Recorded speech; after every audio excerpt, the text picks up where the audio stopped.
Let's explore. Number 10. Zombie stars. The universe operates on rules. Not suggestions, not tendencies, but hard physical laws written into the mathematics of stellar evolution that every object in the cosmos is required to obey without exception. A massive star burns through its nuclear fuel over millions of years, exhausts its core, and when the pressure of fusion can no longer hold back the weight of the star's own mass, it collapses and explodes in a supernova, and then it is gone. In 2013, astronomers observed SN 2002 CX in the galaxy NG C309, and the data that came back broke that rule in a way the field has not fully recovered from. The explosion was real. The energy release was real. The supernova happened, and when the light cleared, something was still there. A surviving stellar core. Wounded, transformed, radiating at reduced luminosity, but structurally intact, still burning, still functioning, still a star.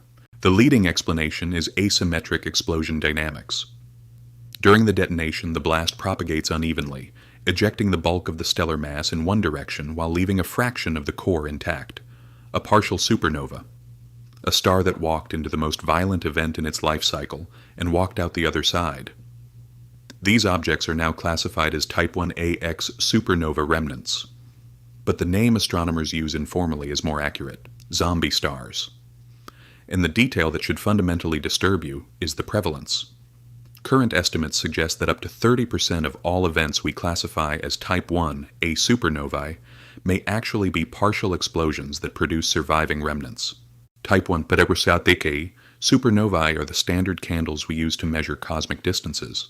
They are the observations that led to the discovery of dark energy. They are the foundation on which our measurement of the universe's expansion rate is built. If 30% of them are behaving differently than our models predict, the implications extend far beyond stellar astrophysics, and our own sun will become a white dwarf. The question of whether it will die cleanly or become one of these cosmic undead is one our current physics cannot definitively answer. The universe has found a way to defeat even the most fundamental form of cosmic mortality. Death, at the stellar scale, turns out to be negotiable. Number 9. Galactic cannibalism. The Milky Way presents itself as a stable, majestic structure, a spiral galaxy of 400 billion stars, organized into elegant arms, rotating with a serenity that suggests permanence and order. This presentation is a lie. Our galaxy is a predator. It has always been a predator, and the evidence of its predatory history is written across the night sky in structures that, once you know what you are looking at, are impossible to see as anything other than what they are. The digestive remains of galaxies our own has consumed. The Sagittarius stream is the most dramatic evidence. A vast arc of stars currently being torn from the Sagittarius Dwarf Spheroidal Galaxy as the Milky Way's gravitational field strips it apart over hundreds of millions of years. This is not ancient history. This is happening right now. Astronomers can identify the stars that were born in these consumed galaxies by their chemical compositions and orbital patterns. Distinct signatures that mark them as immigrants from cosmic bodies that no longer exist. They are the survivors of civilizations our galaxy destroyed. If any of the stars that originally belonged to consumed galaxies ever hosted intelligent life, then the remnants of those civilizations are now drifting through our galactic neighborhood. Interstellar probes, technological artifacts, whatever an advanced civilization leaves behind when its home galaxy is eaten. All of it silently drifting, unidentified, uncatalogued. In approximately 4.5 billion years, the Andromeda Galaxy will collide with the Milky Way, erasing the spiral structure entirely. The atoms in your body were forged in stars that belong to galaxies that no longer exist. You are the product of galactic cannibalism, and the process is not finished. Number 8. Rogue black holes. Every threat discussed so far has had the quality of distance. Events happening at scales, or distances that provide a psychological buffer. Rogue black holes remove that buffer entirely. They are here, right now, moving through our galaxy in trajectories we cannot predict, at speeds we cannot track, detectable only by the gravitational distortion they create when they pass in front of a background star. An event so rare that we are almost certainly detecting only a tiny fraction of the ones that exist. In 2022, astronomers confirmed the existence of a rogue black hole inside the Milky Way, traveling at speeds exceeding 1.5 million kilometers per hour, no longer bound to any star or any fixed position. The current estimate is that our galaxy alone contains up to 100 million of these objects. A rogue black hole does not need to strike Earth to end our civilization. A close approach to our solar system would be enough to gravitationally destabilize planetary orbits, perturb the asteroid belt, and redirect comets toward the inner solar system. And we would have no warning. A rogue black hole emits no light. It announces its presence only when something gravitationally significant is already happening. The nearest rogue black hole to our solar system could be 1 light year away. It could be closer. We have no instrument currently capable of detecting it until it is too late to matter. 100 million invisible gravitational predators drifting through the Milky Way, silent, untethered, announcing their presence only when they are already close enough to change everything. We found one by accident in 2022, after years of searching. That was one. We are looking for the rest with instruments that can only see them when they happen to cross the right patch of sky at the right moment. The rest are out there, moving. Number 7. Solar superflares. There is a category of catastrophic risk that is uniquely psychological in its impact. Threats that are not speculative, not theoretical, not possible futures, but documented historical events that have already happened, that will happen again, and that we have no mechanism to prevent. Solar superflares belong in this category. In 2012, scientists analyzing the carbon-14 content of ancient tree rings identified a signal corresponding to approximately 774 CE, a sharp anomalous spike that could only have been produced by a solar event at least 20 times more powerful than anything recorded in the modern era. This was not an isolated incident. Similar events occur approximately once every 1,000 years. A millennium is 40 human generations. The energy released by a solar superflare detonates like billions of megaton hydrogen bombs simultaneously. The electromagnetic pulse would destroy every electronic device on the hemisphere facing the sun, every satellite, every power grid, every microprocessor, every network node. Simultaneously, within hours, with no possibility of shielding at scale. In 2012, a coronal mass ejection passed through Earth's orbital path 9 days after our planet had been in that exact position. 9 days. That is the margin between our technological civilization and a return to pre-industrial conditions. Based on stellar observations of sun-like stars, astronomers now understand that our sun is capable of producing flares up to 10,000 times more powerful than anything we have witnessed in the modern era. The next millennium-scale event is not a question of if. It is a question of when. And when it arrives, we will have between 8 and 40 hours of warning to prepare a civilization that has never prepared for anything like it. Our entire technological infrastructure exists at the mercy of a star. We have been orbiting for 4.5 billion years and understand only superficially. The sun has been patient. It will not always be. Number 6. The Boötes Void. The universe has a structure. A cosmic web of filaments, walls, sheets, and clusters, with matter concentrated along vast structures separated by relatively empty regions called voids. Even the voids contain scattered galaxies, isolated clusters. They are not empty. They are merely less dense. In 1981, astronomer Robert Kirshner found a region that violated everything the structure of the universe is supposed to guarantee. A spherical region of space approximately 330 million light-years in diameter, containing fewer than 60 known galaxies. The statistical expectation for a region that size is approximately 10,000. Not 10% of the expected number, not half, less than 1%, and its geometry makes it worse. Natural structures in the cosmos are irregular. The Boötes Void is almost perfectly spherical. Spherical voids do not arise naturally from the processes that produce the cosmic web. The fringe hypothesis that some researchers discuss carefully is this: a Type 3 civilization capable of harvesting the matter from an entire galactic supercluster over billions of years would leave exactly this signature, a cleared region, a sphere of absence. Most astronomers favor natural explanations, but those explanations still struggle to account for the scale, the spherical geometry, and the extreme depth of the emptiness. We are looking at something that should not exist in the universe our physics describes. Number 5. Magnetars. Across the entire observable universe, there is a hierarchy of extreme conditions. Stars are more extreme than planets. Supernovae are more extreme than stars. Black holes are more extreme than supernovae. And at the absolute pinnacle of this hierarchy, beyond any other category of object in the known universe, sit magnetars. A magnetar begins as a neutron star, a sphere approximately 20 kilometers in diameter containing more mass than our Sun, so dense that a single teaspoon of its material weighs approximately 1 billion tons.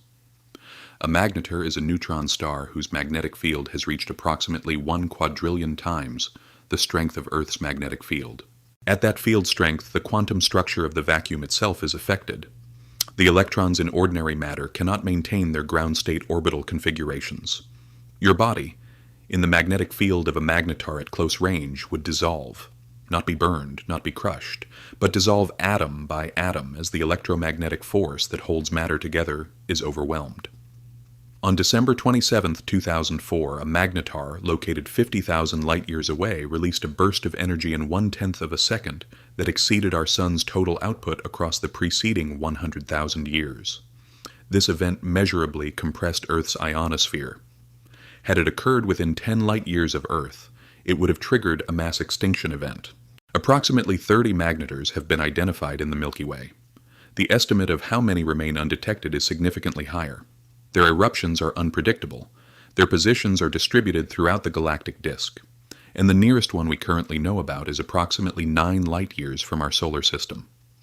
We live in a galaxy that contains objects with the power to sterilize planetary systems from across stellar distances, that activate without warning, and that outnumber the ones we have identified by an unknown factor. What we should call them is a standing reminder that the forces nature operates at their maximum are not forces we can survive, prepare for, or in any meaningful sense negotiate with. Number 4. Quasars. In 1963, astronomer Martin Schmidt analyzed the spectrum of an object catalogued as 3C273, what appeared to be a faint blue point source. When he solved the spectral lines, the redshift revealed placed it at approximately 2.4 billion light-years. At that distance, the luminosity required to produce the observed brightness was approximately 4 trillion times the luminosity of our Sun, an energy output exceeding the total light output of entire galaxies produced from a region of space smaller than our solar system. This was not a star. It was the first identified quasar, and it required a complete revision of what astrophysics considered physically possible. Quasars are supermassive black holes in active feeding states, consuming surrounding matter at rates equivalent to thousands of solar masses per year. Some produce relativistic jets, collimated beams of radiation and plasma accelerated to near the speed of light, extending across millions of light-years, containing enough energy to sterilize every star system in any galaxy lying in their path. The closest known active quasar, Markarian 231, lies 600 million light-years from Earth. Its central black hole consumes the equivalent of 1,000 solar masses per year, and the supermassive black hole at the center of our own galaxy, currently dormant, is the same class of object.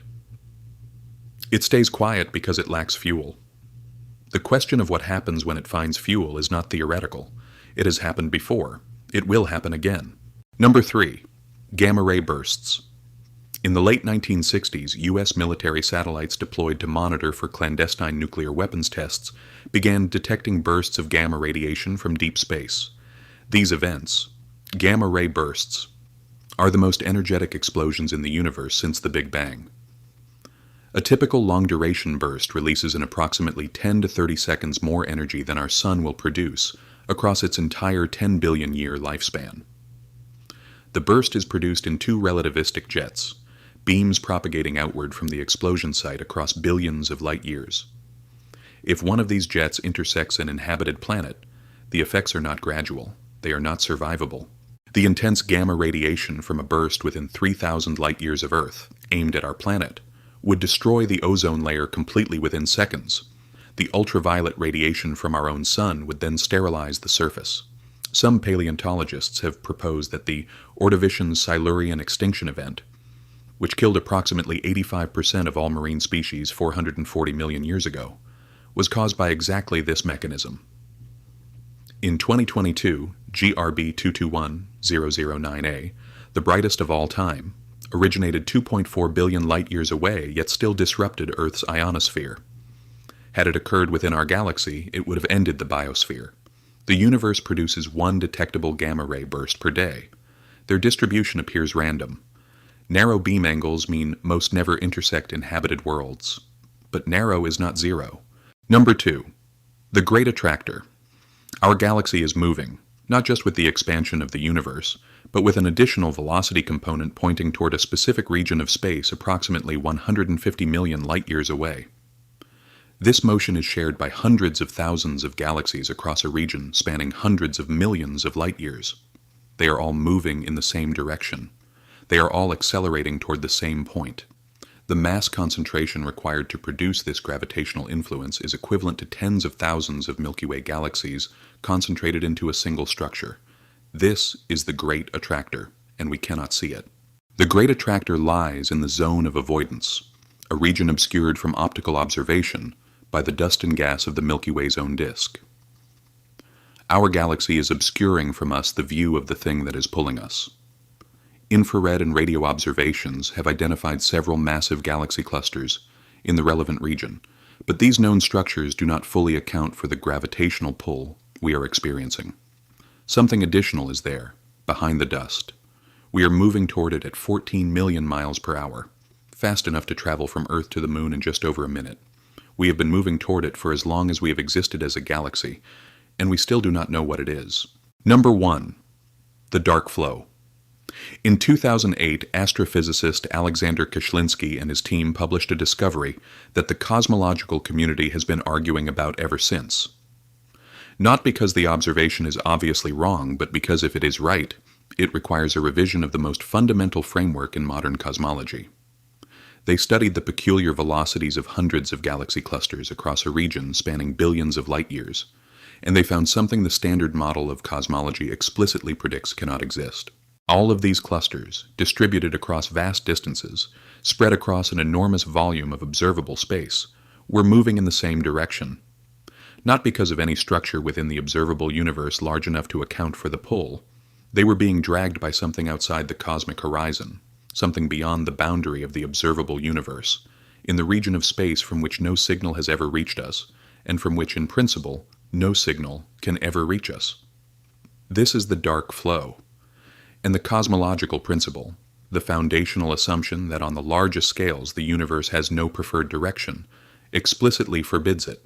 Some researchers propose that the dark flow is evidence of other universes, adjacent cosmic bubbles whose gravitational fields leak across the boundary between them and ours, tugging on our galaxy clusters the way an object on the other side of a wall can cause vibrations detectable on our side. Others propose that our observable universe is a small region of a vastly larger structure whose non-uniform mass distribution is pulling the observable portion in a preferred direction. Either interpretation requires the same conclusion. The physics that governs our observable universe may be local physics, not universal physics. The laws we have derived, the constants we have measured, the cosmological principles we have established. All of them may be the local rules of a small region of something much larger, whose true character lies permanently beyond our ability to observe or understand. The dark flow does not tell us what is out there.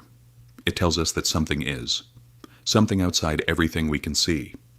Something whose gravity reaches across the boundary of the observable universe and moves our galaxy clusters, like furniture being rearranged by a hand we will never be able to see. Taken together, zombie stars that survive their own deaths, a galaxy built from the corpses of everything it consumed, 100 million invisible gravitational predators drifting through our neighborhood, a sun that can destroy our civilization with one eruption, a void that should not exist, objects that can dissolve matter with magnetic force alone, engines that outshine galaxies from regions smaller than our solar system, cosmic snipers firing randomly across the universe, a gravitational anomaly we can feel but not see, and a force pulling everything we can observe toward a destination beyond the boundary of what we can ever know. This is not a list of exotic edge cases at the margins of astrophysics. This is a description of the environment we actually inhabit. Every one of these phenomena exists right now, operating on timescales that range from the instantaneous, a magnetar erupting, a gamma-ray burst firing, a solar flare leaving the sun's surface, to the geological and cosmological. Some of them we can do nothing about. Some of them we could prepare for if we chose to. All of them are happening whether we are paying attention or not. The universe is not a stable backdrop against which human history unfolds. It is an active, violent, ongoing process, and we are a very small, very recent, and very fragile feature of it. If you want to see more videos like this one, click on the video on screen now and don't forget to subscribe.